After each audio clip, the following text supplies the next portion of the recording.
அரசே, தங்களுக்கு யாதொரு தீதும் நேரவில்லையே. புழுவாக துடித்து கிடந்த என் மனம் இப்போதுதான் நிம்மதி அடைந்தது. பானுமதி, உன் கணவனுக்கு ஒரு கேடும் இல்லை. கந்தர்வனிடம் மண்டியிட்டு கிடந்ததால் உயிர் தப்பிவிட்டான்.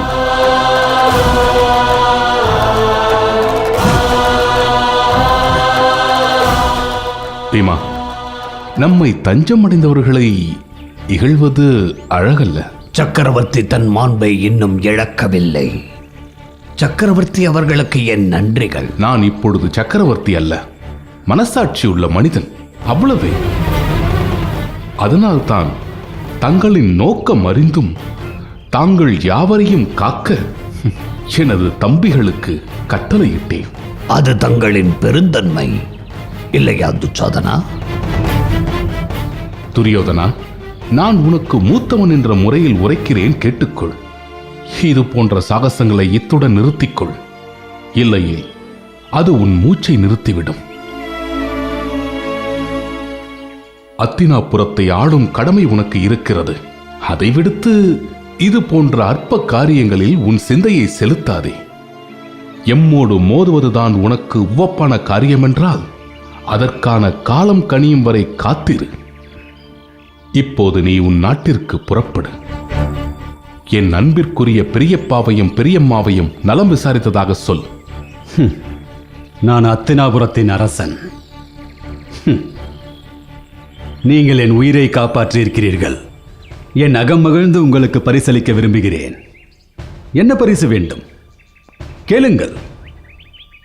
ஆம், என் அண்ணன் துரியோதனன் உம்மை போல் ஆண்டி அல்ல. மலையளவு செல்வமும் கடலளவு ராஜ்யமும் அவருக்கு உரியது. ஆகவே என் அண்ணனிடம் வேண்டியதை கேட்டு பெற்று உங்களது வறுமையை போக்கிக் கொள்ளுங்களேன். வறுமை அவரவர் மனதில் உள்ளது. கந்தர்வனிடம் நீங்கள் மண்டியிட்டு கடந்த போது உங்கள் ராஜ்யமும் செல்வமும் எங்கே போனது?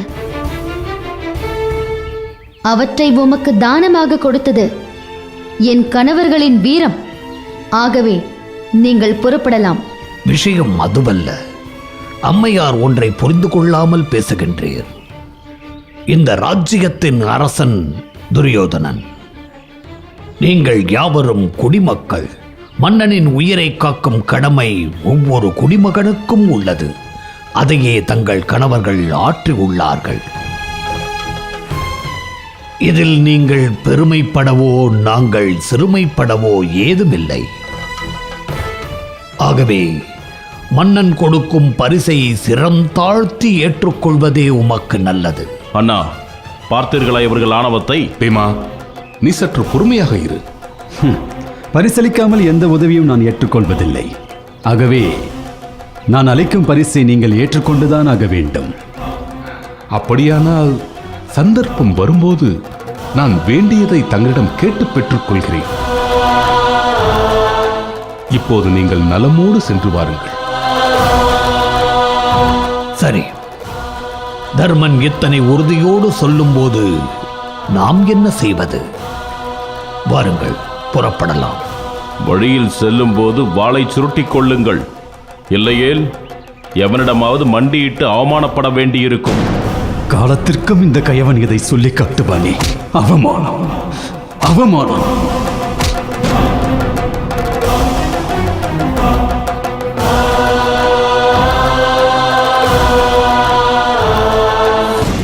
பானுமதி, உன் கவலை தீர்ந்ததா? அக்கா, உங்கள் கருணையால் இன்று என் கணவர் உயிர் தப்பினார். உங்களுக்கு நான் எப்படி நன்றி சொல்வேன்? பானுமதி, நீ என் தங்கை அல்லவா? உனக்கு உதவ நேர்ந்ததை நான் எனது பாக்கியமாக கருதுகிறேன். என் கணவரும் அவரது தம்பியும் எந்த பிழை இழைத்திருந்தாலும் தாங்கள் மன்னித்து அருள வேண்டும் அரசே. நாங்கள் புறப்படுகிறோம். அக்கா, நான் வருகிறேன். நல்லமோடு சென்று வாருங்கள்.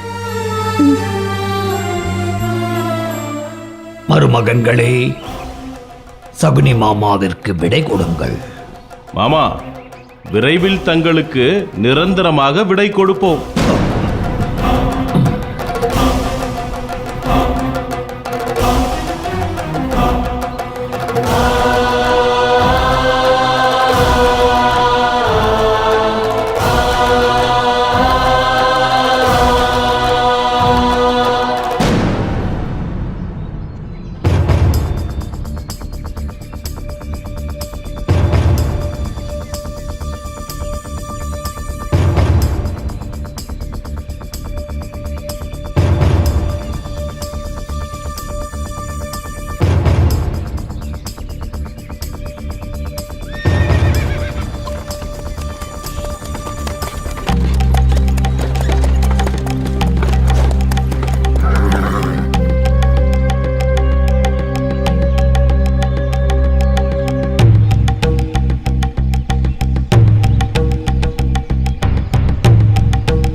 என் அழைப்பை ஏற்று இந்த குருகுலத்திற்கு விஜயம் செய்தமைக்கு என் நன்றியை தெரிவித்துக் கொள்கிறேன் பிதாமகரே. இது என்னுடைய குருகுலம். தாங்கள் என்னுடைய பிரதிநிதி. இங்கு வருவது எனது கடமை ஆச்சாரியாரே. இந்த குருகுலத்தில் பயின்ற மாணவர்கள் கொடுத்து வைத்தவர்கள். மகா குருவான துரோணரிடமும் என்னிடமும் பயிற்சி பெற்று பரசுராமரின் சீடரான பீஷ்மாச்சாரியாரின் முன்னிலையில் தங்களின் சாகசங்களை நிகழ்த்தி காட்டுவது உங்களின் பாக்கியம். அவர்களிடம் ஆசி பெறுவது நீங்கள் செய்த புண்ணியம். அமருங்கள்.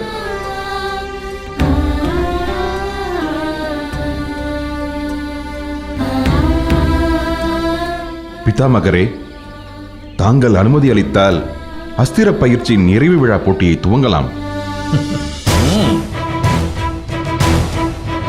முதலாவது மாணவன் தனது போட்டியை துவங்கலாம்.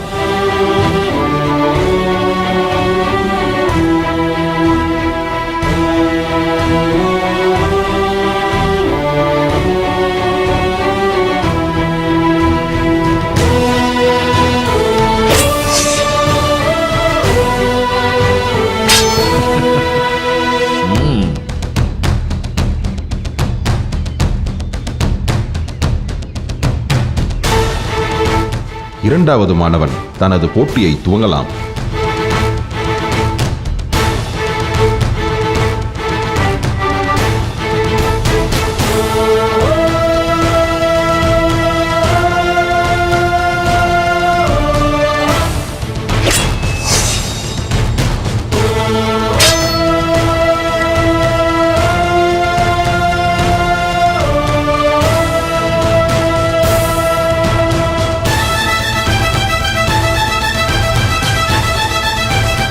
மூன்றாவது மாணவன் தனது போட்டியை துவங்கலாம்.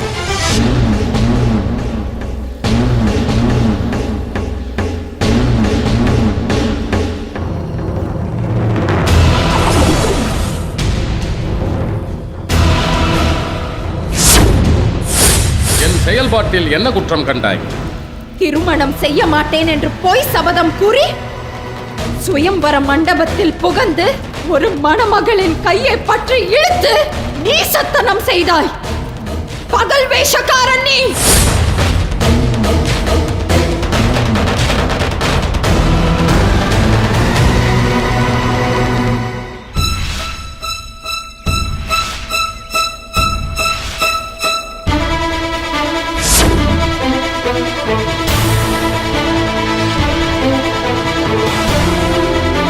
மீண்டும் பிறப்பேன்.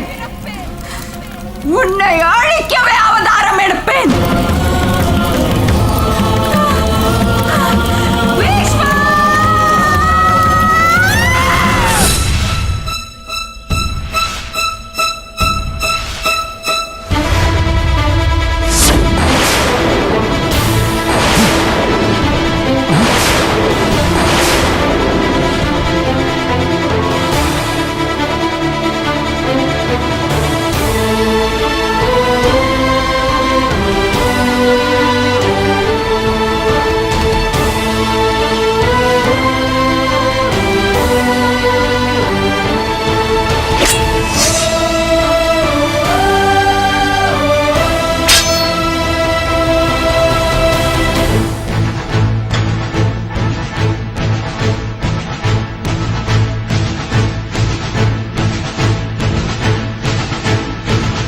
வீரனே, என்னை வியப்பில் ஆழ்த்திய நீ யார்? வீரனே, யார் நீ? சிக்கண்டி.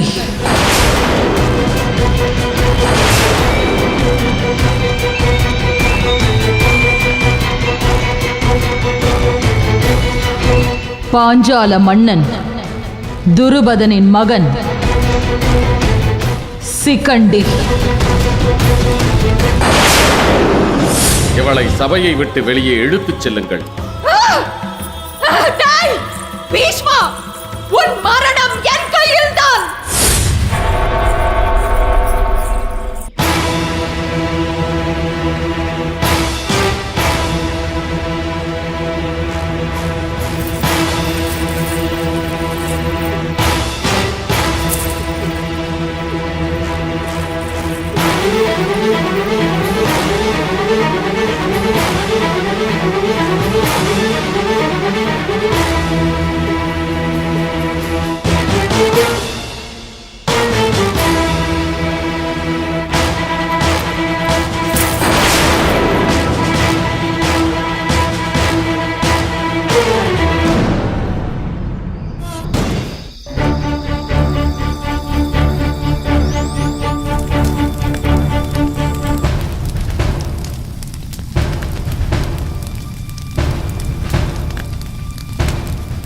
நண்பா துரியோதனா, என்ன சொல்கிறாய்?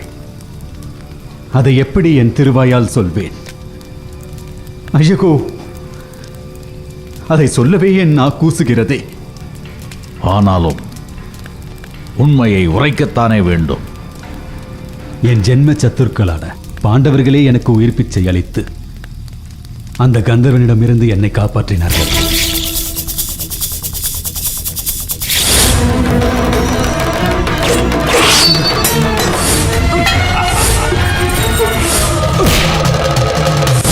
ஆனால் என் அண்ணன் துரியோதனனையும் மற்றவர்களையும் விடுவித்து விடுங்கள். இந்த துஷ்டர்களை நீங்கள் அழைத்துச் செல்லலாம். முதலில் அவர்களை அவிழ்த்து விடு.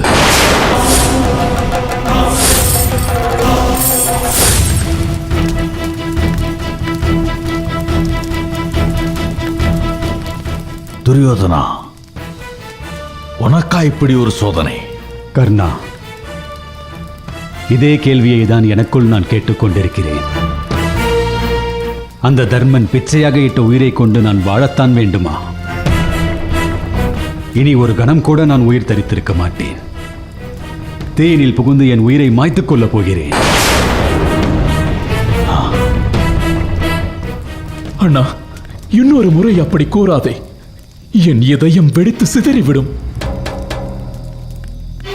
மருமகனே, சத்திரியனுக்கு போரில் வெற்றியும் தோல்வியும் இயல்பானது என்பதை நீ அறிய மாட்டாயா?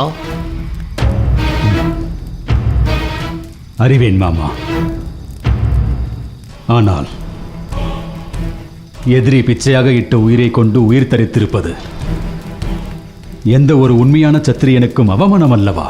நண்பா, ஏன் அப்படி கருதுகிறாய்? நீ இந்த சாம்ராஜ்யத்தின் சக்கரவர்த்தி. சக்கரவர்த்தியை காக்க வேண்டியது குடிமக்களின் கடமை. தர்மன் குடிமக்களில் ஒருவன். ஆகவே அவன் தன் கடமையை செய்திருக்கிறான். இது எப்படி உயிர் பிச்சை கொடுத்தலாகும்? கர்ணன் சொல்வதுதான் சரி. நாட்டின் குடிமக்களுக்கு அரசனின் உயிரை காக்கும் கடமை இருக்கிறது. பாண்டவர்கள் உன் உயிரை காக்க கடமைப்பட்டவர்கள்.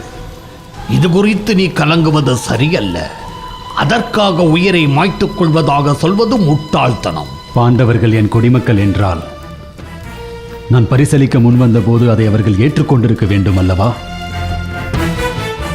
அந்த ஆணவம் பிடித்த தர்மன் நான் அளிக்க முன்வந்த பரிசை ஏற்க மறுத்தான். அப்படி என்றால் என்ன பொருள்? நான் தானமளிக்க தகுதியற்றவன் என்பதுதானே அதன் பொருள்? இல்லை அரசே, அவர்களின் பெருந்தன்மையை நீங்கள் தான் தவறாக புரிந்து கொண்டீர்கள். எல்லாம் உன்னால் நேர்ந்தது. அந்த கந்தர்வனின் கையால் செத்து மடிந்திருந்தாலே எனக்கு கீர்த்தி கிடைத்திருக்கும். ஆனால் நீயோ அந்த ஈனர்களின் காலில் விழுந்து என் உயிரை காக்கும்படி மன்றாடி இருக்கிறாய். அதனால்தான் பாண்டவர்கள் பிச்சையாக கொடுத்த உயிரை சுமந்து கொண்டு இங்கே நிற்கிறேன். இனி நான் உயிர் வாழப் போவதில்லை. பாண்டவர்கள் பிச்சையாக இட்ட உயிரை மாய்த்து கொண்டால் மட்டுமே என் பிறப்பிற்கான உண்மை விளங்கும். அண்ணா, உன்னை பிரிந்து நான் எப்படி இருப்பேன்? என் நிலையை யோசித்து பார்த்தாயா? துச்சாதனா, நீயே இனி அத்தினாபுரத்தின் அரசு. சீரும் சிறப்புமாக இந்த நானிலத்தை ஆள வேண்டும். நாட்டு மக்களுக்கு யாதொரு குறையுமின்றி ஆட்சி செய்ய வேண்டும். மதியுக மந்திரியான நம் மாமா உனக்கு துணை நிற்பார். வீரத்தின் ரத்தனமான என் கர்ணனும் உனக்கு துணை நிற்பான். இப்போது என் உயிரை துறக்க நான் ஆயத்தமாகிறேன். அண்ணா, அப்படி நேரக்கூடாது. பூமி வெடிக்கலாம், ஆகாயம் துண்டு துண்டாக சிதறலாம், சூரியன் தன் ஒளியை இழக்கலாம். ஆனால் நீ இல்லாமல் நான் இந்த பூமியை பரிபாலனம் செய்ய மாட்டேன். நீயே நம்முடைய குலத்தில் 100 ஆண்டுகளுக்கு மேல் அரசனாக இருக்க வேண்டும். தயை செய் அண்ணா, தயை செய் அண்ணா, தயை செய். தயை செய்ய வேண்டும் அண்ணா, தயை செய்.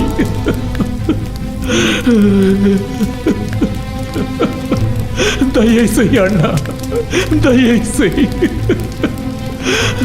தயை செய்ய வேண்டும் அண்ணா.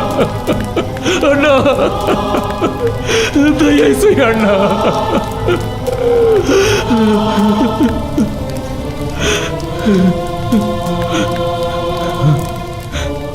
துச்சாதனா, நீ அரசன். சாதாரண மனிதனை போல் நீ கலங்கலாமா? அண்ணன் மானசீகமாக என்றும் உன்னோடு இருப்பேன். நீயே ஆட்சி செய்ய வேண்டும். எனது கீர்த்தியை பேணிக்காக்க வேண்டும் துச்சாதனா. நண்பா துரியோதனா, மனம் தளர்ந்து விவேகத்தை இழந்து அற்ப புத்தியோடு பேசுவதை நான் இன்றுதான் கேட்கிறேன். பாண்டவர்கள் கந்தர்வனிடமிருந்து உன்னை காப்பாற்றியது தற்செயலாக நடந்த செயல். அதற்காக நீ இப்படி ஒரு முடிவு எடுக்கலாமா? நீ யார்? பகைவர்களை நாசம் செய்யும் அரசன் ராஜேந்திரன். நீ தீக்குளித்தால் மற்ற அரசர்கள் எல்லாம் பரிகசிப்பார்கள். நண்பா, நீ என் வார்த்தைக்கு செவிமடுக்கவில்லை என்றால் நீ அடையும் அதே கதியை நானும் அடைவேன். தயவு செய்து உன் முடிவை மாற்றிக்கொள். மருமகனே, பாண்டவர்களால் நன்மை அடைந்த நீ மகிழ வேண்டுமே தவிர வருந்தக்கூடாது. அதிகமான மகிழ்ச்சியையும் துன்பத்தையும் மடக்கத் தெரியாதவன் ஐஸ்வர்யத்தை பெற்றால் அவன் தண்ணீரில் போடப்பட்ட சுடப்படாதவன் பாண்டம் போல் அழிந்து போகிறான். மிகுந்த அச்சம், மென்மை, சக்தியின்மை, காரியங்களை தாமதமாக செய்தல், கூர்ந்து நோக்காமை, சூது, குடி, பெண்மோகம் இத்தன்மை உடைய அரசனுக்கு மக்கள் அன்புடன் சேவகம் செய்வதில்லை. அந்நிலையிலேயே இப்போது நீ இருக்கிறாய்.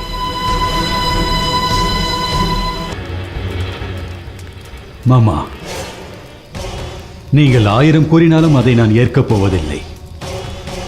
இந்த தீயில் புகுந்து என்னை மாய்த்துக் கொள்ளதான் போகிறேன். ஐயோ, வேண்டாம் அரசே, வேண்டாம். அப்படி தாங்கள் மாண்டு போனால் நாங்களும் அதே தீயில் விழுந்து மாண்டு போவோம். ஆம், பானுமதி சொல்வதே நடக்கும். உனக்கு ஏற்படும் கதியே எங்களுக்கும் ஏற்படட்டும். அரசனான நீ இன்றி நாங்கள் மட்டும் எப்படி அத்தினாபுரத்திற்கு போவோம்? மாமா, எடுத்த முடிவில் எந்த மாற்றமும் இல்லை. என் உயிரை துறந்தால் அன்றி என் அவமானத்தை என்னால் துடைத்தெறிய முடியாது.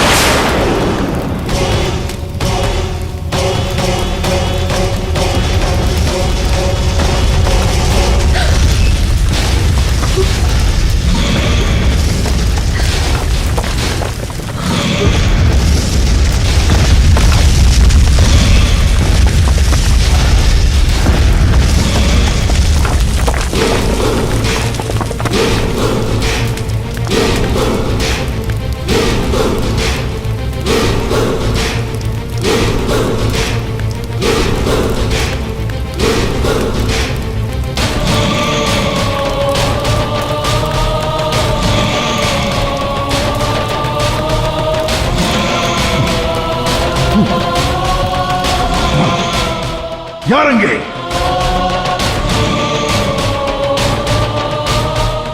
அசுரனை, உடனே இங்கு ஒரு யாகம் நடத்த வேண்டும்.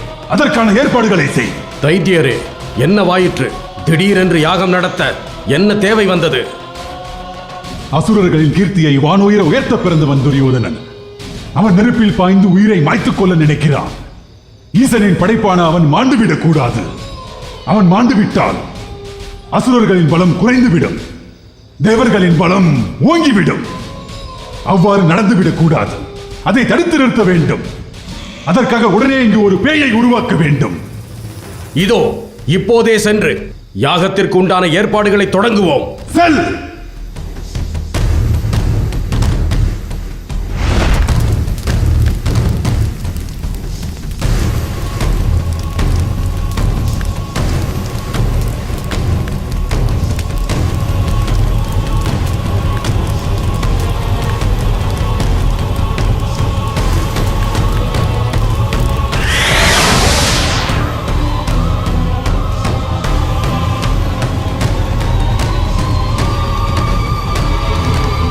துவைத நதிக்கரையில் துரியோதனன் பிரயோபவசம் செய்ய ஆயத்தமாகி வருகிறான்.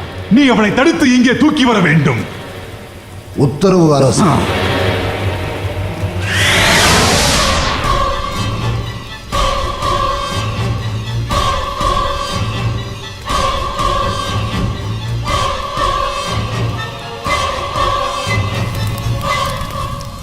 வேண்டாம் அரசே, நான் சொல்வதை சற்று செவி மடுத்து கேளுங்கள். நீங்கள் இவ்விதம் உயிர் துறந்தால் நம் செல்வங்களின் நிலையை எண்ணி பாருங்கள் அரசே.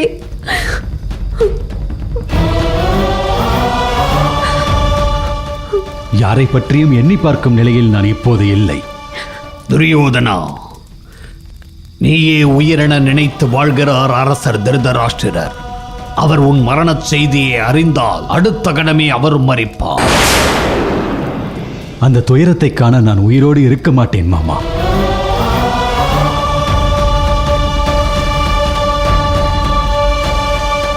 நண்பா, இந்த நாடும் நாட்டு மக்களும் உன்னையே நம்பி இருக்கிறார்கள். அவர்களை நிர்கதியில் நிறுத்தலாமா?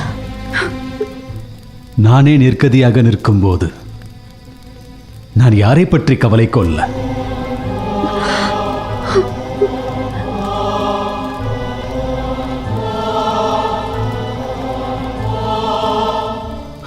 அண்ணா, உன்னை இழந்து நான் என்ன செய்வேன்? உன்னை அணைக்கும் தீ என்னையும் அணைக்கட்டும். உன் உயிரை குடிக்கும் அந்த யமன் என் உயிரையும் குடிக்கட்டும். விதி அதுவானால் அதை தடுக்க நான் யாரடா துச்சாதனா? அண்ணா, துரியோதனா! அண்ணா, வேண்டாம், வேண்டாம்! அண்ணா! துரியோதனா! அண்ணா! வேண்டாம்! அண்ணா! அண்ணா! அண்ணா! அண்ணா!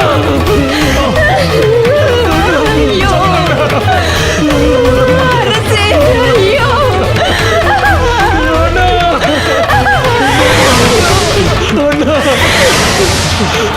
ஐயோ!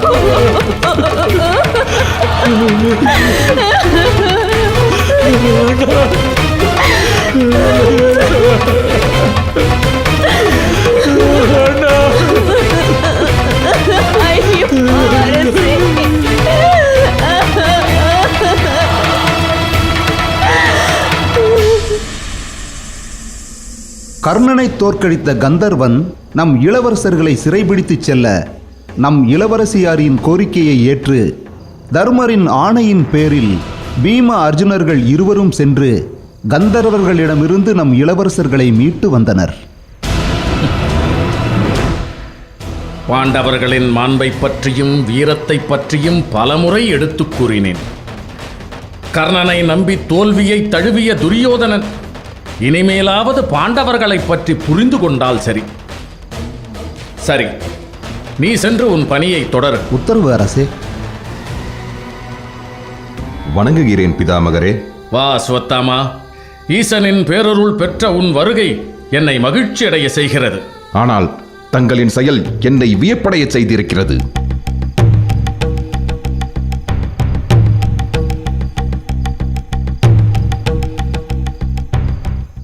செயலா? நான் வழக்கமான அலுவல்களைத்தான் கவனித்து வருகிறேன். புதிதாக ஏதும் செயல் புரிந்ததாக என் நினைவில் இல்லையே. தலைக்கு மேல் வாளை வைத்துக்கொண்டு ஏதும் செய்யாமல் இருக்கிறீர்களே, உங்களின் அந்த செயலற்ற செயலைத்தான் என்னை வியப்பில் ஆழ்த்திய செயல் என்றேன். என் தலைக்கு மேல் யமனே இருந்தாலும் கூட அவனால் ஒன்றும் செய்ய முடியாது, வேடிக்கை பார்ப்பதை தவிர. ஆமாம், நீ எதை பற்றி சொல்கிறாய்? யாரை பற்றி சொல்கிறாய் என்று கேளுங்கள். சிகண்டி. தலைக்கு மேல் தொங்கும் வாள் என்று நான் கூறியது இப்போது தங்களுக்கு புரிந்திருக்கும் என்று நான் நினைக்கிறேன்.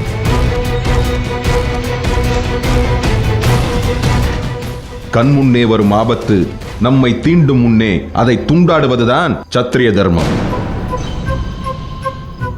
நம்மை கொல்ல பாய்ந்து வரும் சிங்கத்தை கிழித்து சின்ன பின்னமாக்குவதுதான் சத்திரிய தர்மம்.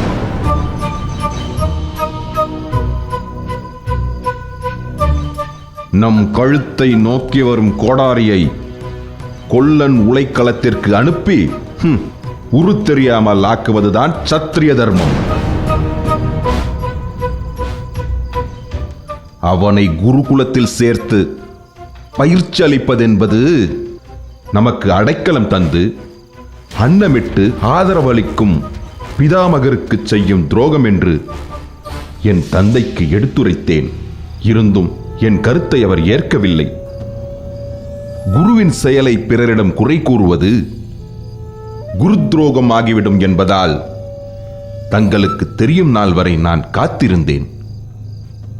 தங்களுக்கு தெரிந்தும் விஷயம் விபரீதமாகவில்லையே என்று வியந்து விளக்கம் கேட்டு வந்துள்ளேன் பிதாமகரே.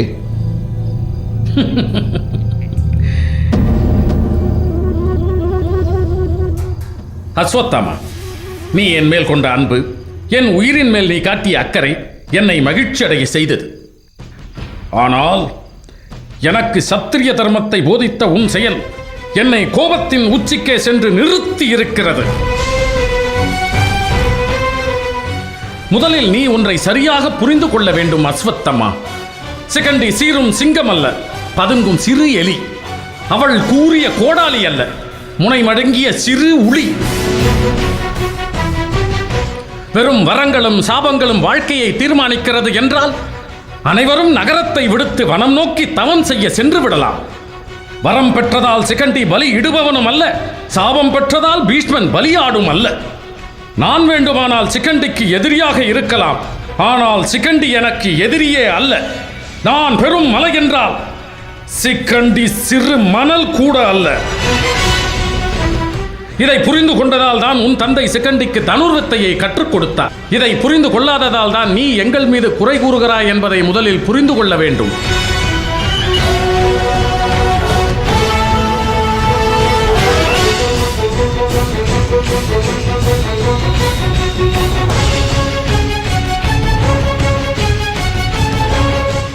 அஸ்வத்தாமா, என் மீது பேரன்பு கொண்டவனே, நான் மரணத்தை யாசிக்கும் வரையில் மரணதேவனால் கூட என்னை நெருங்க முடியாது என்ற வரத்தை பெற்றவன் நான்.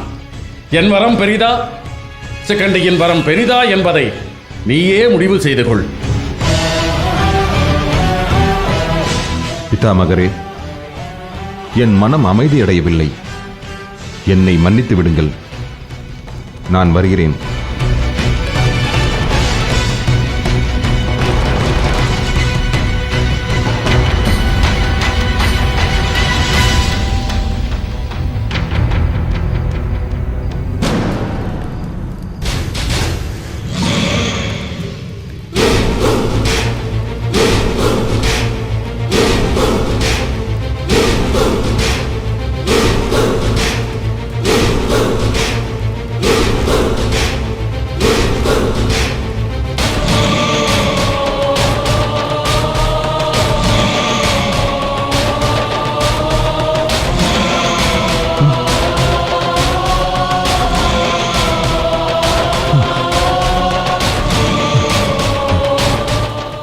நான் இன்னும் மரிக்கவில்லையா?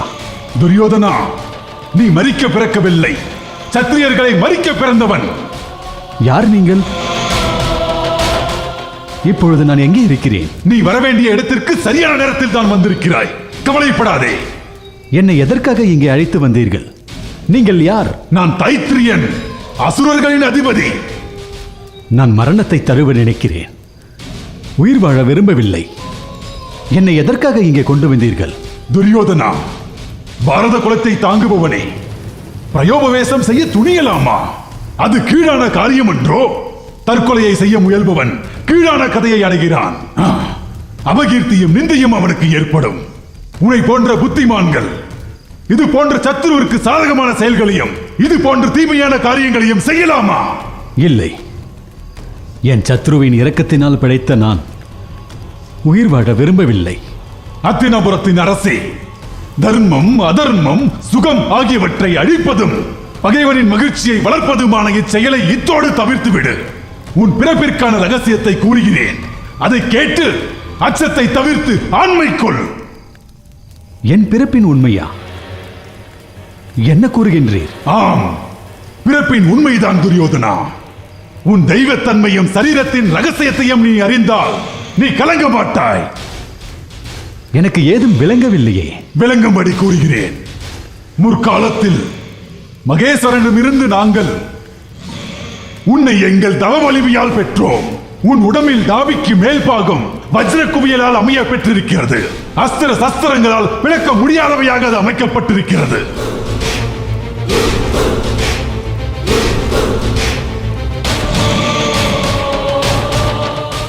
நாபிக்கு கீழ்ப்பாகம் முழுவதும் தேவியால் புஷ்பமயமாகவும் ரூபத்தால் பெண்களின் மனதை கவரும் தன்மையுடையதாகவும் அமைக்கப்பட்டிருக்கிறது. ராஜசிரஷ்டனே, நீ தெய்வத்தன்மை உடையவன். நீ மனிதன் அல்ல. உன்னுடைய தேகம் தேவன் தேவி ஆகிய இருவரால் அமைக்கப்பட்டது. மகாசூரனான பகதத்தரும் மகாவீரரான தானவரும் உன்னுடன் இருக்கிறார்கள். உனக்கு அச்சம் வேண்டாம், துயரம் வேண்டாம். உன்னுடைய பகைவர்களை அவர்கள் கொன்று குவிப்பர். தாங்கள் சொல்வதெல்லாம் உண்மையா? அந்த ஈஸ்வரன் மீது ஆணையாக கூறுகிறேன். ஈஸ்வரனின் அம்சம் நீ. உன்னை காக்க அசுரர்கள் பீஷ்மர், துரோணர், கிருவர் மீது பிரவேசிக்க போகின்றனர். அசுரர்கள் பிரவேசித்த முதலானோர் கருணையை விடுத்து உனக்காக போர் புரிவார்கள். சகோதரன், தந்தையர், இளைஞர், முதியோர் என யாவரையும் கொன்று குவிப்பர். அசுரர்கள் பிரவேசித்த கௌரவர்கள் அன்பற்றவர்கள் ஆகி உறவினர்களையும் கொன்று குவிப்பர். அப்படியா? ஆமரசே, அசுர ராட்சச கூட்டத்தினர் மிகவும் பராக்கிரமம் உடையவர்களோடும் போர் புரிவர். நீ அர்ஜுனனை கண்டு அஞ்சுகிறாய். ஆனால் அர்ஜுனனை கொல்லும் உபாயம் உனக்குள் அமைய பெற்றிருக்கிறது. என்ன உபாயம் அது? கிருஷ்ணனால் கொல்லப்பட்ட நரகனின் ஆத்மா கர்ணனின் மூர்த்தியை அடைந்திருக்கிறது. கர்ண வடிவிலான நரகன் பழைய பகையை தீர்த்துக் கொள்ள நிச்சயம் அர்ஜுனனை கொல்வான். இது நடக்குமா? நீ உயிரோடு இருந்தால் அது நடக்கும். நீ இறந்து விட்டால் எங்கள் பலம் குறைந்துவிடும். எக்காரணத்தை கொண்டும் தைரியத்தை இழந்து விடாதே. அசுரர்களாகிய எங்களுக்கு நீயே கதி, தேவர்களுக்கு பாண்டவர்களே கதி. துரியோதனா, உனக்கு வெற்றி உண்டாகட்டும். மகிழ்ச்சியோடு சென்று வா. பேயே, துரியோதனனை துவைத நதிக்கரையிலே கொண்டு போய்விடு. உத்தரவு அரசே.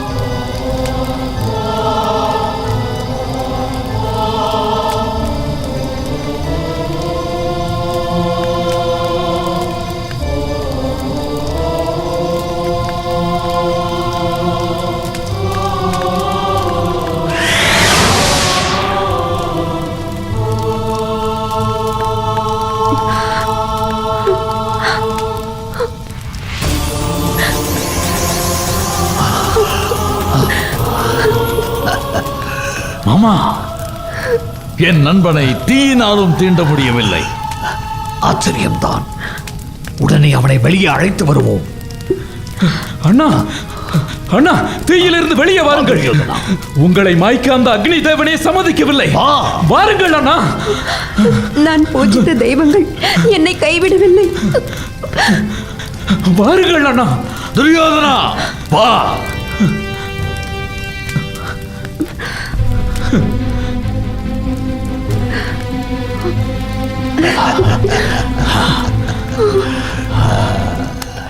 நண்பா,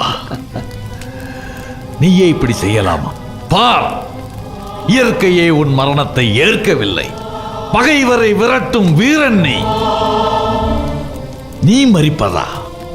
அர்ஜுனனை எண்ணித்தான் கலங்குகிறாய் என்பதை நான் அறிவேன். கலங்காதே. 13 ஆண்டுகள் முடிந்ததும் யுத்த களத்தில் நான் அவனை வெல்வேன். கர்ணா, அந்த நம்பிக்கை இப்பொழுது எனக்கு வந்துவிட்டது. துரியோதனா, இனி எப்போதும் இப்படி ஒரு முடிவை எடுக்காதே. மரித்தவன் பகைவர்களை வெல்வதில்லை. மரணத்தை தழுவியவனுக்கு நன்மை எப்படி உண்டாகும்? பயம், துயரம், மரணத்திற்கு இது தருணம் அல்ல.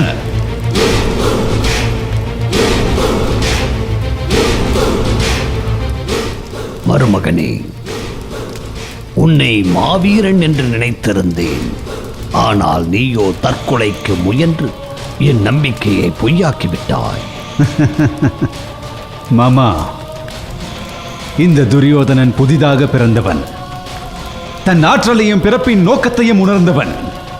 அவனிடமிருந்து இனி இப்படி ஒரு சிந்தனை உதிக்கவே உதிக்காது. அண்ணா, உன் பேச்சும் செயலும் வியப்பாக இருக்கிறதே. எங்கிருந்து வந்தது இப்பெரும் நம்பிக்கை? எனக்குள் நானே கண்டெடுத்தது. நாம் இனிமேல் ஒரு கணம் கூட இந்த வனத்தில் தங்கி இருக்க வேண்டாம். வாருங்கள், ஹத்தினாபுரம் புறப்படலாம். அதுவும் சரிதான். நாம் உடனே நாடு திரும்புவதே நமக்கு நல்லது. துரியோதனா, நாம் புறப்படுவோம். இங்கே நடந்த யாவற்றையும் நாம் மறந்து விடுவோம். யாரும் எதுவும் மறக்க வேண்டாம். நினைவே சத்துருவை பழிவாங்க சரியான வழி. ஆகவே நினைவில் நிறுத்துங்கள். நாம் பட்ட அவமானத்தை நினைவில் நிறுத்துங்கள். அனைத்திற்கும் சேர்த்து யுத்த களத்தில் பழி தீர்ப்போம். பாண்டவர்களை அழிப்போம்.